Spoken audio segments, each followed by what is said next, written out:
ये गिल्ट मुझे खाए जा रहा है। क्यों किया मैंने ऐसा? क्या हो गया था मुझे? ये भी तो एक क्राइम है ना। सब कुछ इतनी जल्दी में हो गया कि मुझे कुछ समझ में ही नहीं आया। और अब ये समझ नहीं पा रही हूं कि ये गिल्ट खत्म कैसे होगा। गिल्ट होना अच्छी बात है और अच्छा है कि तुम्हें गलती का एहसास है। बट टू बी फ्रैंक, मैं तुम्हारी मदद तभी कर पाऊंगा जब तुम मुझे खुल के बता पाओगी कि तुम्हारी गलती क्या है। मुझे लेट हो रहा है, मैं चलती हूँ।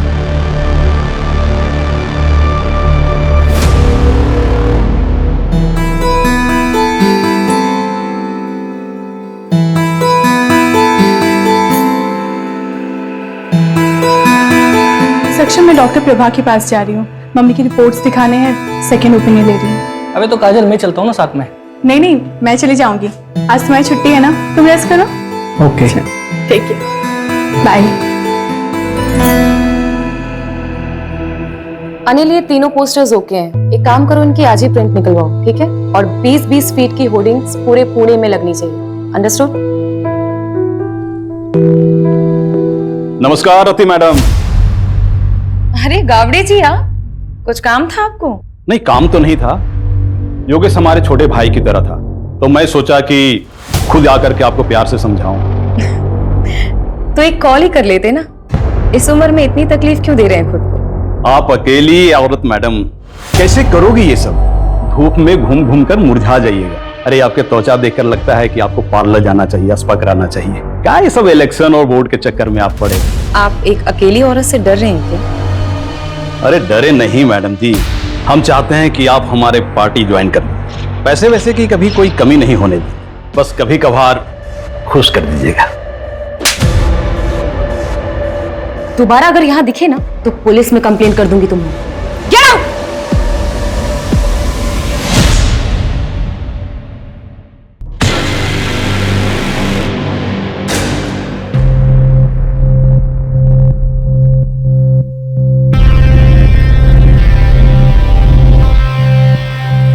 रति, कब तक हम ऐसे छुप छुप के मिलते रहेंगे? काजल, प्लीज मुझे थोड़ा और टाइम दे दो। मैं अब तक उस गिल्ट से बाहर नहीं आ पा रही हूँ। कब तक तुम उस गिल्ट में रहोगी? तुम उस गिल्ट से इसलिए नहीं निकल पा रही हो क्योंकि तुम निकलना नहीं चाहती। और मुझे तो ऐसा लगता है कि तुम मेरे लिए सीरियस नहीं हो। नहीं काजल, ऐसी कोई बात नहीं है। मैं तुमसे बहुत प्यार करती हूँ। I love you so much. I love you. तुम डिसाइड कर लो, तुम्हें मैं चाहिए या फिर तुम्हारे ये गिल्ट। तुम्हारे पास 1 हफ्ते का समय है। मैं कानपुर जा रही हूँ, मेरी माँ का ऑपरेशन है। काजल, धारा जल्दी करो, लेट हो रहा है। आ रही हूँ, 1 मिनट आ रही हूँ। ये लीजिए। क्या है? कैसे काम वाली जैसे कपड़े पहनती हो? थोड़ा तो मेंटेन रखा करो अपने आप को। कौन कहेगा डॉक्टर की बीवी? इसलिए बाहर लेके नहीं जाता कहीं। वो आपको लेट हो रहा था ना, इसलिए ऐसे ही उठ के आपके लिए नाश्ता बहाने तो हजारों हैं तुम्हारे पास। जाओ चाय लेके। माँ मेरे लिए भी नाश्ता दे देना। 10:30 बज गए, अब तेरी आँख खुल रही है। देखो अपने साहब जा, देखो बोर्ड के एग्जाम है इसके और नींद पूरी नहीं होती इसकी। पापा बस करो ना। 98% मार्क्स नहीं आए ना तेरे, तब बताऊंगा तुझे। क्या करूंगा 98% लाके? मुझे डॉक्टरी नहीं करनी है, MBBS नहीं करूंगा, आर्ट्स करूंगा, आर्ट्स। ऐसे ना फोर्स नहीं कर सकते हो मुझे। मेरी लाइफ पे ना कंट्रोल करना बंद करो। कर सकता हूँ, बापू तेरा कौन देगा तेरे आर्ट्स के पैसे? याद रखना, मेडिकल की पढ़ाई नहीं की ना तो इस घर से 1 पैसा नहीं मिलने वाला तुझे। ये बाप नहीं होता ना, इधर ही लाफा खाता। समीर क्या बोल रहा है?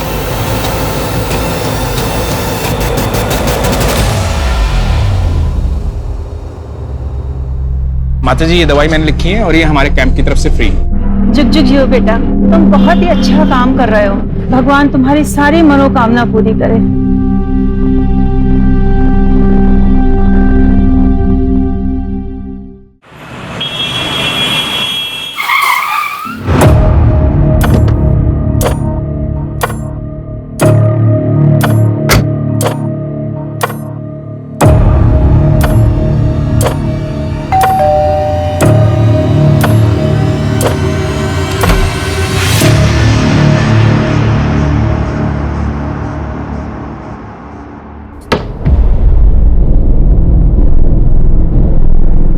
आप बैठो, मैं कॉफी लेके आती हूँ।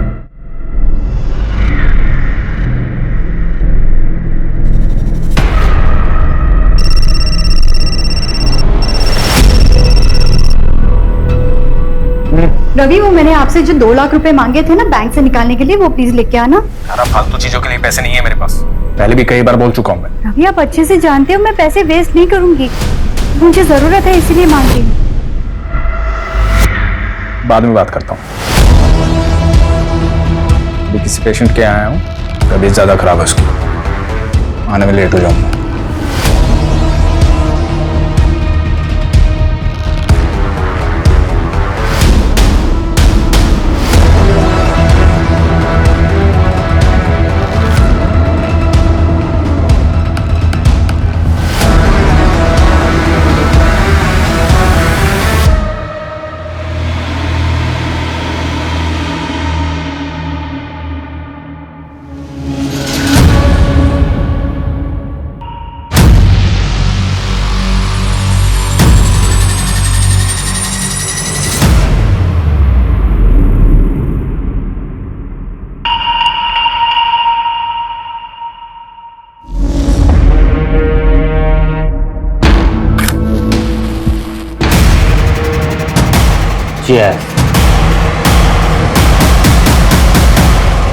यार मेरी तो बस एक ख्वाहिश है, मुझे ना अपने बेटे को जोर से गले लगा के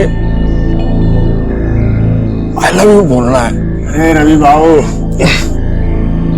आपके दुख की दवा तो आसान है।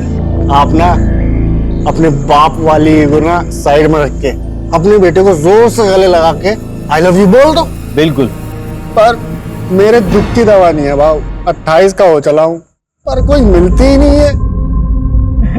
अरे ऐसा लुक्के के जैसा घूमेगा तो तेरे को कभी कोई नहीं मिलेगी। बाबू, आप तो लुक्के नहीं हो ना, तो आपके आगे पीछे क्यों नहीं घूमती 4-5 लाला है? मुझे लुक्का बोल रहे हैं। बाबू, मैं क्या बोल रहा था कि लड़की खड़ी है, शर्म नहीं आती तुम लोगों को? हाँ?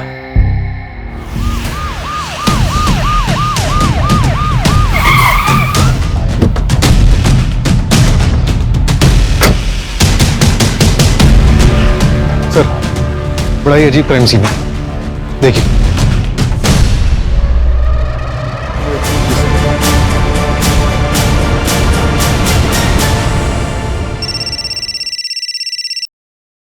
हेलो,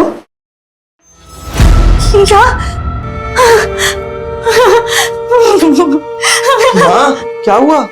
समय पापा।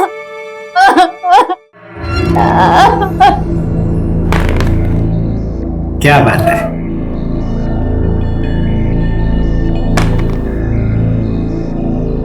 पापा, आपका 1 आया था, आपने 3 क्यों चलाया? मैंने चीटिंग नहीं किया। पापा, आप चीटिंग कर रहे हो। चाय लो। आई देखो ना पापा, चीटिंग कर रहे हैं। क्या टिया, तू भी किसको बता रही है? ये तो खुद चीटर है।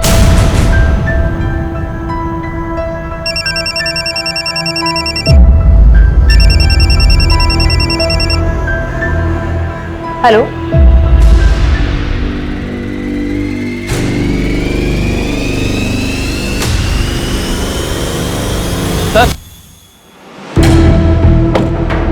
सर ये रवि की सीढ़ी है। किसका नंबर है?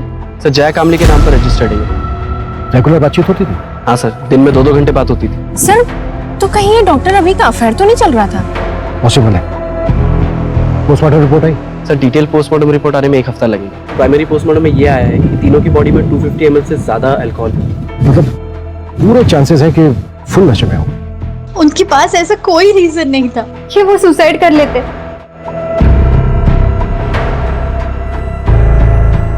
क्या आप लोग इन्हें जानते हैं? नहीं नहीं सर।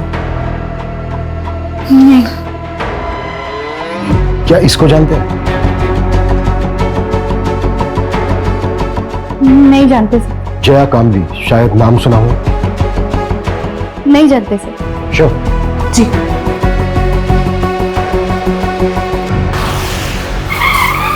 प्रदीप ने लास्ट कॉल जिस नंबर पे किया था वो नंबर आपका है, मिसेज लता तांबे। कैसे जानती थी आप प्रदीप? सर मैं अच्छी तरह जानता हूँ उसे, हमारी बेटी को पढ़ाने आता था। पढ़ा था क्या था? एक नंबर का ठरकी था। अच्छा हुआ मर गया। बिल्कुल सही। टिया, आज के लिए इतना काफी है, बाकी कल कर लेंगे। ठीक है सर। मुझे कुछ काम से बाहर जाना। ठीक सर। ए, मेरे बेटी को हाथ कैसे लगाया तूने?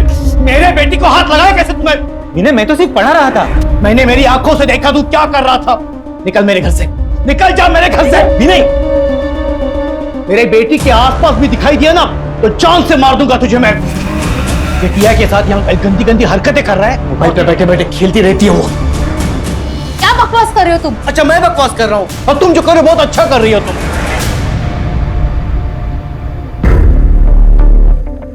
सॉरी सर, वो थोड़े गुस्से वाले हैं। मंजू, यस। इन दोनों को देखिए, कभी आपने प्रदीप के साथ देखा है इन दोनों को? जानती हैं आप इन्हें? नहीं, मैंने नहीं देखा। प्रदीप की फैमिली में से जानती है किसी को? क्योंकि हम उसके घर पे गए थे, घर पे ताला लगा हुआ था और नेबर से भी हमें कोई खास इन्फॉर्मेशन नहीं मिली। नहीं सर, उसने कभी कुछ बताया नहीं। शायद वो अकेला ही रहता था। अच्छा मिसेस तांबड़े, क्या आप कोई ऐसा रीजन जानती हैं जिसकी वजह से प्रदीप सुसाइड कर सकता है? नहीं सर, मैं अच्छे से जानती हूँ उसको। प्रदीप सुसाइड कर ही नहीं सकता। अपना वादा याद है ना तुम्हें? भूली तो नहीं? वरना मैं अभी भी पुलिस के पास जा सकती हूँ। नहीं, पुलिस के पास मत जाना। मैं रवि के अंतिम संस्कार में बिजी थी। मैं तुम्हारा काम कर देती हूँ। जल्दी करो, मैं और दिन ज्यादा वेट नहीं कर सकती। हाँ ठीक है।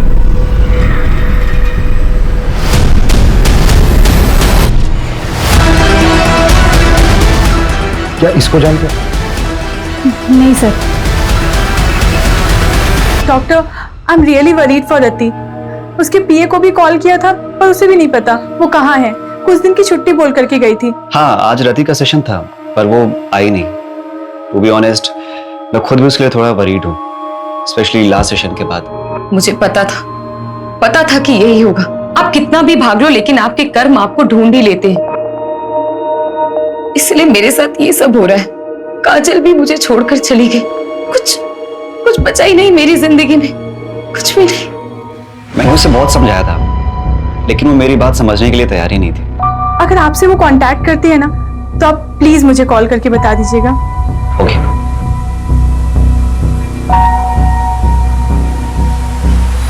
सर, डॉक्टर रवि ने पाषाण में 3 करोड़ का फ्लैट बुक किया। 3 करोड़ का घर? जी। नॉमिनी कौन है? बेटा नॉमिनी। फ्लैट बीवी के नाम पे बुक किया। हाँ लेकिन सर, गन की बैलिस्टिक रिपोर्ट आ गई। ये देखिए, थोड़ी सी शॉकिंग है। रवि के पास जो गन थी उससे एक भी बुलेट नहीं निकली। प्रदीप और जो अननोन विक्टिम मिला है उनके गन से एक बुलेट निकली। लेकिन गोली तो तीनों को लगी। तो फिर तीसरी गोली किस गन से चली? सर, अननोन विक्टिम के हेड में जो गोली मिली उसकी बैलिस्टिक रिपोर्ट बन रही है। 2 दिन में गन का पता चल जाएगा। इसका मतलब साफ है कि वहां पर कोई चौथा भी था। मुझे शुरू से ही लग रहा है कि वहां पर एक औरत भी थी जिसकी चूड़ी मिली थी हमें, और वो औरत वो यही हो सकती है। इंस्पेक्टर बिल्लू सिंह रिपोर्टिंग साहब। ए शामराव, लेकर जाओ इसको। हर हफ्ते का नाटक है। लॉकअप में डालो और शाम तक उसे छोड़ना। कल एक minute Manju. Shamrao. Yes sir. इसको बाहर लेकर चलो। सूरज, गन सील कर। Okay sir.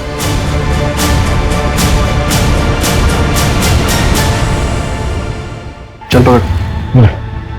गन? निशाना लगा उसमें। घबरा मत, निशाना लगा। शाबाश। हाँ, लगा निशाना।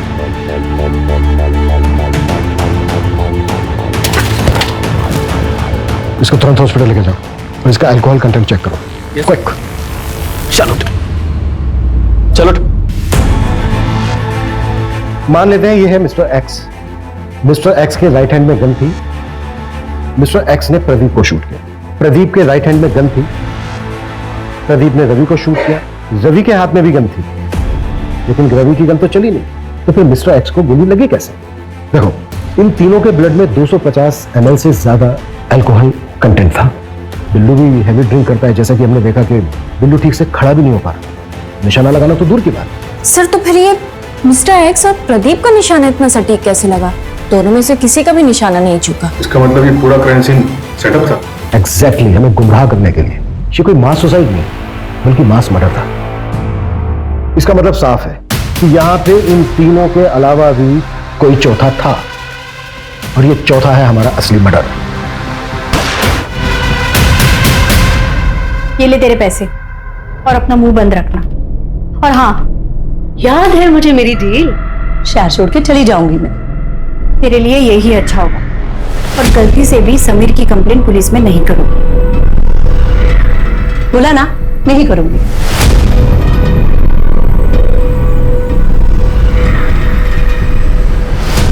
सर, मैंने डॉक्टर रवि की वाइफ धारा के कॉल रिकॉर्ड्स चेक किए। उसमें एक नंबर मिला है जो जया कामली के नाम पर रजिस्टर्ड। ये उसका दूसरा नंबर है। और सर, अजीब बात तो ये है, धारा और जया की बात डॉक्टर रवि के मरने के एक दिन बाद से शुरू हुई। तो कहीं वो चौथी लड़की ये धारा?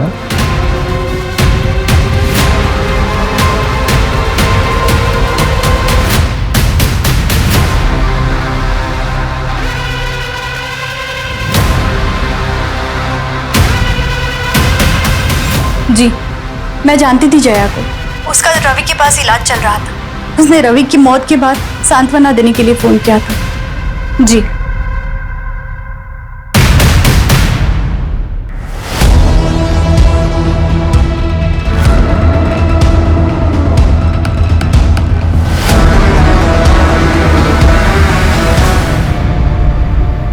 सूरज, जया का मूवमेंट ट्रैक हुआ? मर्डर वाली रात को कहाँ थी? सर, जया का फोन तो उसके घर पे ही एक्टिव था और कोई ऐसा क्लू नहीं मिला जिससे ये पता चले कि जया क्राइम साइट पे गई। जैसे क्राइम साइट पे जाने वाले सभी रास्तों का सीसीटीवी हम स्कैन कर रहे हैं। और सर, हॉस्पिटल स्टाफ से भी बात हुई। उन्होंने बताया कि जया को डायबिटीज है और ये डॉक्टर रवि इंसुलिन का शॉट लगाने से घर पे जाता है। व्हाट? डॉक्टर रवि और जया के बीच में अफेयर नहीं था?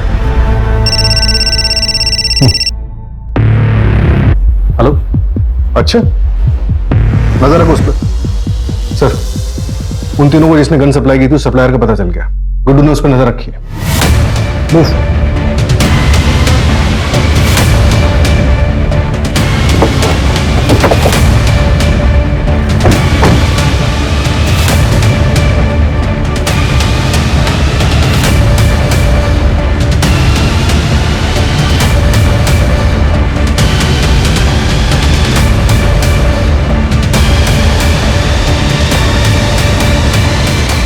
हो गया ना आज का खोटा पूरा?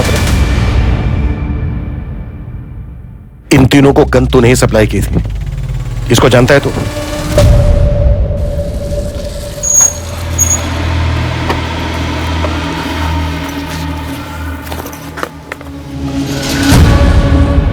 आप लोग करने क्या वाले हो? मतलब बस पूछ रहा था मैं, अपन को क्या?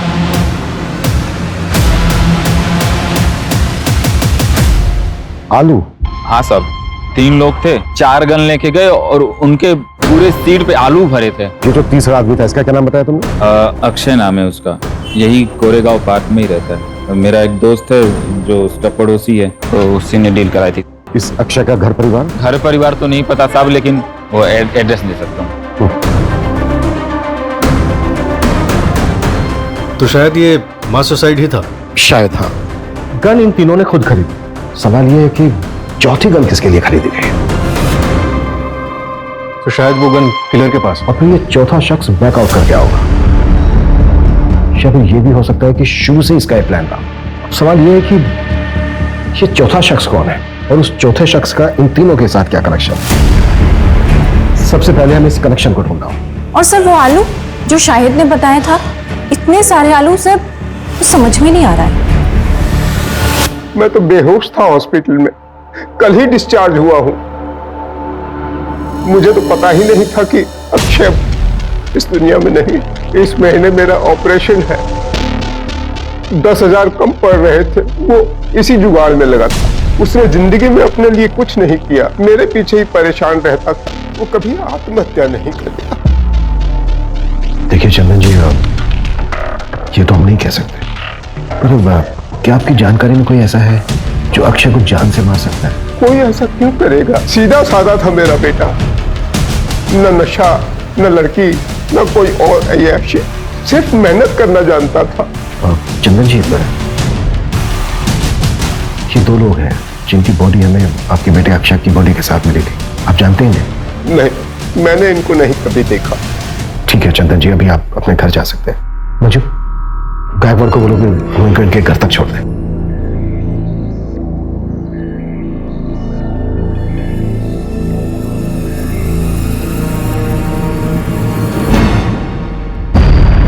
सर, अक्षय की मौत जिस बुलेट से हुई है वो मैच हो गई।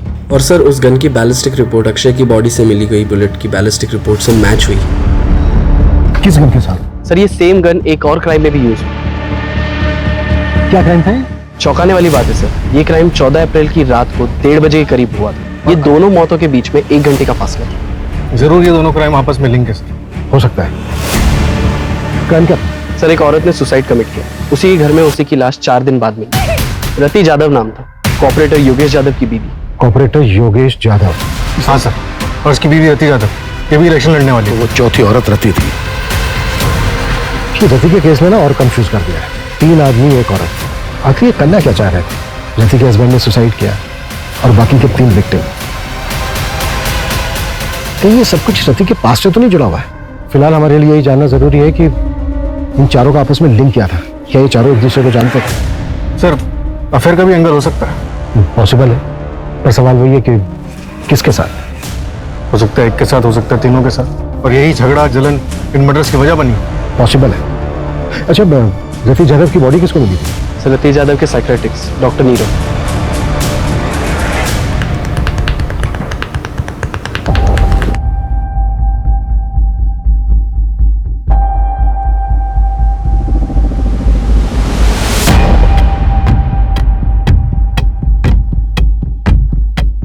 हेलो सर, रियली सॉरी, आप लोग काफी टाइम से वेट कर रहे हैं क्या? नहीं, इट्स ओके। एक्चुअली हमें आपसे रति यादव के बारे में बात करनी थी। आप रति के डॉक्टर थे ना? जी। दरअसल हमें ये जानना था कि क्या रति किसी बात को लेकर परेशान थी?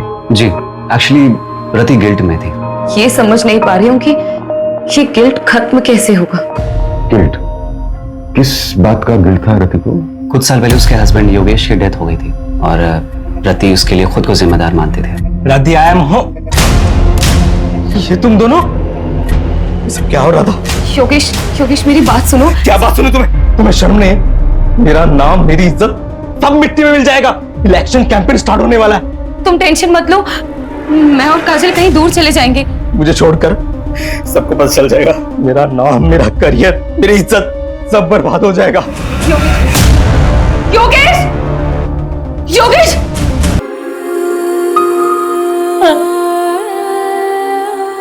सर, ये सब सच है। सर, हमारे रिलेशन को कोई नहीं समझता। फैमिली और सोसाइटी के प्रेशर में हम दोनों ने शादी तो कर ली, लेकिन हम अपने हस्बैंड के साथ खुश नहीं थे। हमने भागने का प्लान बनाया था। सर, वो अब्रॉड जाने के लिए तैयार तो हो गई थी, लेकिन उसको वो गिल्ट खाया जा रहा था। अब्रॉड जाने के लिए? और वो इलेक्शंस? सर, वो ये सब कभी नहीं करना चाहती थी। वो तो योगेश के शुरू किए हुए प्रोजेक्ट्स को कंप्लीट करना चाहती थी। उसके बाद ईयर एंड में हमारा कनाडा जाने का प्लान था। अब कनाडा सेटल होने का प्लान था। वहाँ की एक यूनिवर्सिटी में मैंने पीएचडी का फॉर्म भी फिलअप कर दिया था। सब कुछ ठीक चल रहा था, सब कुछ। लेकिन उस दिन हमारे बीच झगड़ा हो गया। कब तक तुम उस गिल्ट में रहोगी? और मुझे तो ऐसा लगता है कि तुम मेरे लिए सीरियस नहीं हो। नहीं काजल, ऐसी कोई बात नहीं है। I love you so much, I love. और मैं कानपुर चली गई। सब मेरी गलती है सर। ठीक है।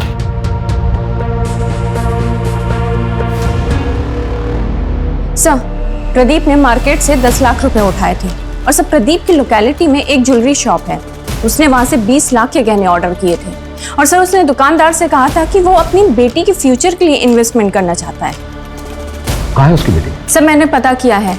13 साल पहले प्रदीप को एक बेटी पैदा हुई थी, लेकिन सर बच्चे को जन्म देते समय उसकी वाइफ की मौत हो गई थी। और सर, उस नर्सिंग होम के रिकॉर्ड्स पता करते हुए हमें एक जाना पहचाना नाम मिला है, जिसने उस वक्त उसी नर्सिंग होम में एक मरे हुए बच्चे को जन्म दिया था। कौन?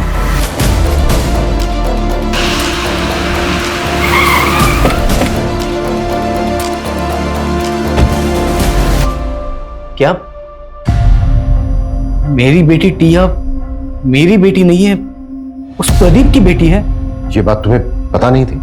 नहीं सर, इन्हें नहीं पता। वो मेरी प्रीमेच्योर डिलीवरी हुई थी, उस वक्त ये शहर से बाहर थे, इन्हें कुछ भी नहीं पता। सब कुछ अचानक हुआ सर, और मैंने भी इनसे बात छुपा ली, वरना प्रदीप की तरह ये भी मरे हुए बच्चे की बात सुन के टूट जाते। विनय, हाँ 14 अप्रैल की रात को 8 से 12 के बीच में कहाँ थे तुम? विनय सर यही घर पे ही थे, मेरे और टिया के साथ।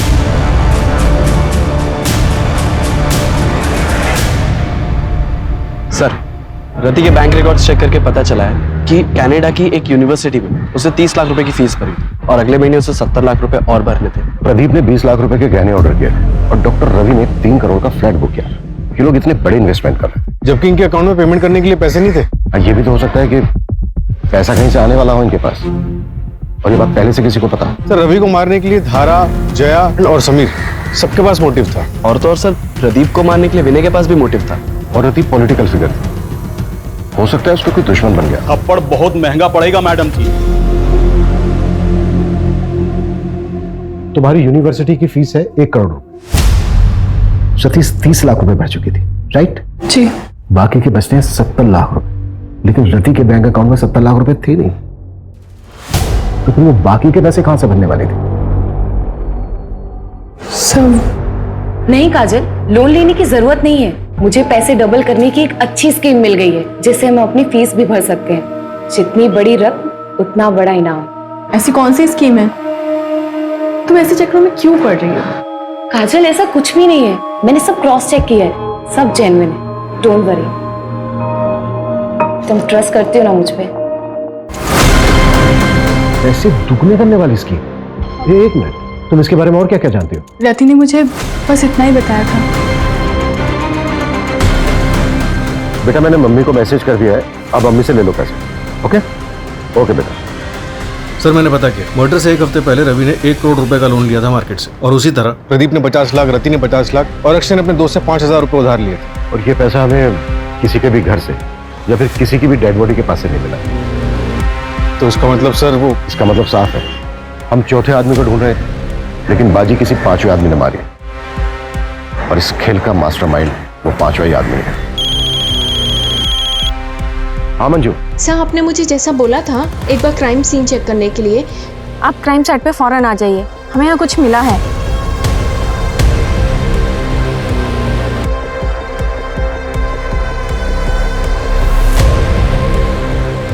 सूरज,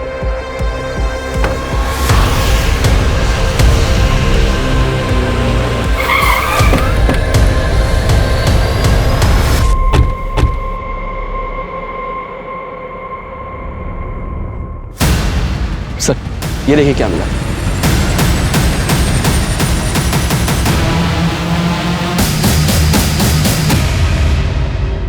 ये चल क्या रहा है यार? जमीन के अंदर मटकों में आलू। गन सेलर शाहिद ने उन तीनों को गन बेचते वक्त उनकी कार में बहुत सारे आलू देखे थे। Right sir.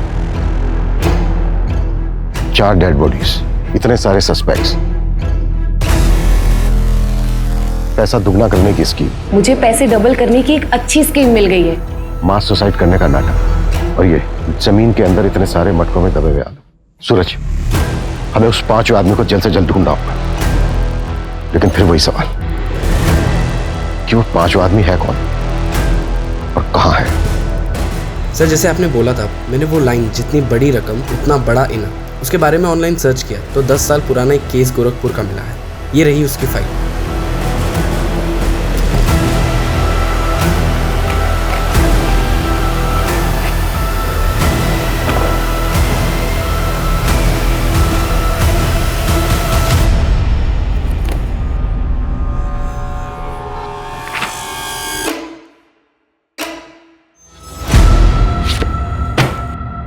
दस साल पहले देव श्रीवास्तव ने पोंजी स्कीम बनाई थी और सबको लूट लाट कर भाग गया था। ये केस सीरियस तब हुआ जब 2 भाइयों ने सुसाइड कर लिया था। पुलिस ने खूब पूछताछ की थी देव श्रीवास्तव से, लेकिन उसके खिलाफ कोई सबूत नहीं मिला। फिर भी मैं गोरखपुर पुलिस से कांटेक्ट करता हूँ, पता करता हूँ कि देव श्रीवास्तव आजकल है कहाँ, है भी या नहीं।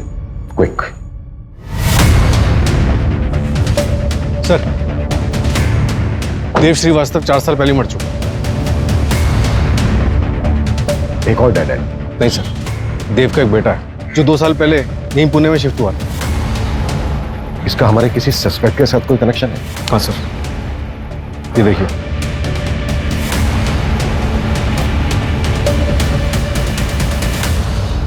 मेरे पास पैसे डबल करने की स्कीम है। ऐसा होता है क्या? आदमी भरोसे गए? हाँ, मैं उसे अच्छे से जानती हूँ, लेकिन एक आदमी और चाहिए विधि के लिए। वो तो मैं ले आऊंगा। अरे पर पैसे लेके भाग गया तो? अरे नहीं यार, रति ने मुझे बोला है पहले वो डेमो देगा। क्या डेमो के लिए पैसे देने होंगे? अरे नहीं नहीं, डेमो के लिए पैसे नहीं, कुछ और लगेगा।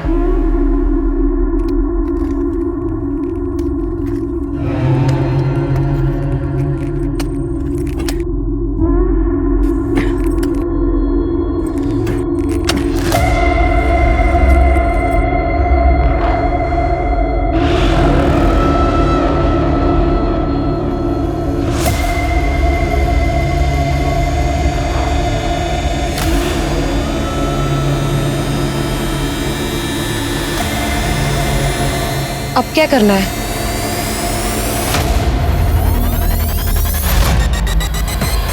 तुम चारों का कार्य समाप्त हुआ और मेरा कार्य आरंभ। इसके लिए तो तुम्हारे पास एक ही रास्ता है। तुम तुम्हारी पार्टनर काजल के साथ अब्रॉड चली जाओ। लेकिन डॉक्टर, मेरे पास इतने पैसे नहीं हैं। इसके लिए मेरे पास एक रास्ता है, सीक्रेट है।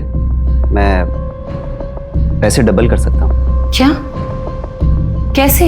एक तरीका है, अब साइंटिफिक नहीं है, और इस विधि को पूरा करने के लिए तुम्हें 4 लोगों को इकट्ठा करना होगा जो कि पैसा डबल करने की चाह रखते हो। लेकिन डॉक्टर, ये सब होगा कैसे? पहले तुम 4 लोगों को आइडेंटिफाई कर लो, उसके बाद मैं तुम्हें डेमो भी दे दूंगा। उसके बाद अगर तुम चारों को मुझ पर भरोसा होता है तब पैसे लेकर आना।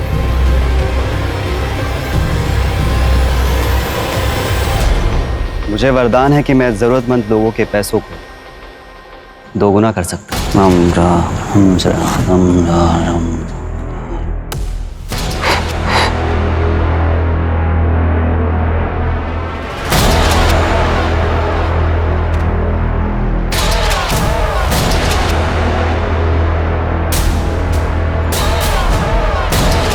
यहाँ आओ, यहाँ खोदो। सच क्या है खुद ब खुद पता चल रहा है।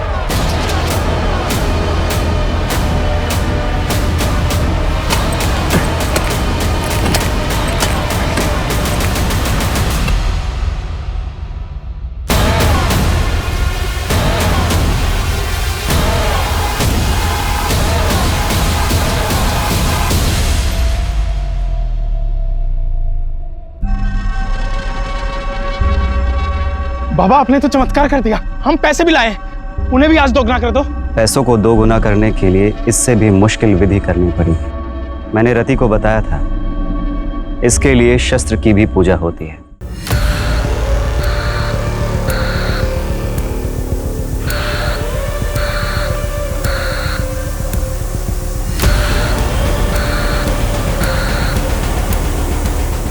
अब मुझे इस कार्य को पूरा करने के लिए समय लगे और एकांत भी। उसके पहले आप लोग आपके मोबाइल फोन्स स्विच ऑफ करके इस बैग में डाल दीजिए। अब आप लोग शुभ घड़ी की प्रतीक्षा कीजिए।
सूरज, पूरे शहर में मुझे नाकाबंदी चाहिए। हर जगह पर नीरव की फोटो खिंचवाओ, खास करके शहर के बॉर्डर। क्विक।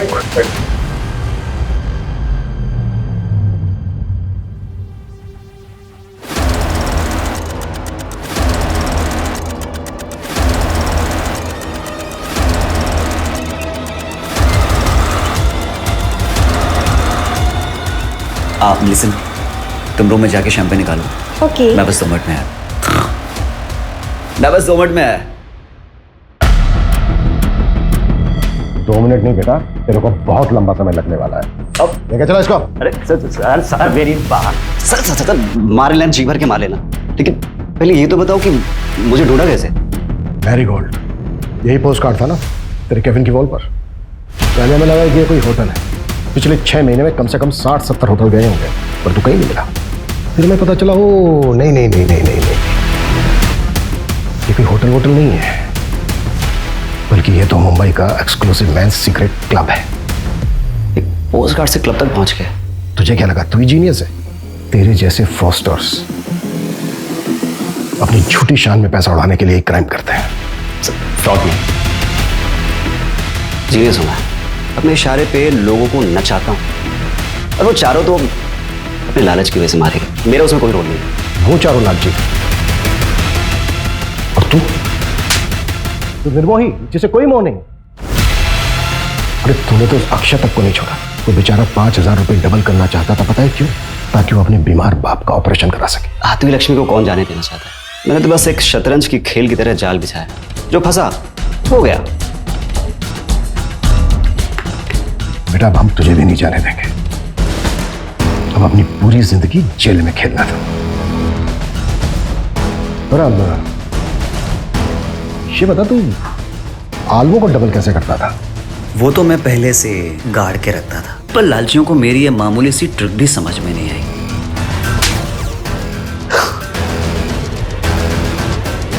नीरव को कोर्ट ने आईपीसी की धारा 302 एंटी सुपरस्टिशन और ब्लैक मैजिक के तहत दोषी पाया और 14 साल की सजा सुनाई। लालच एक ऐसी बला है जिसमें आदमी सब कुछ भूल जाता है, अपनी सुध बुध कमाता है। तीनों पढ़े लिखे लोग अच्छी सोसाइटी से थे, चाहते तो मेहनत करके खूब पैसा कमा सकते थे, पर नहीं, सब कुछ भूल भाल कर जल्दी जल्दी पैसा कमाने के चक्कर में अंधविश्वास में फंस गए। फिर मुलाकात होती है एक और केस के साथ। जय हिंद।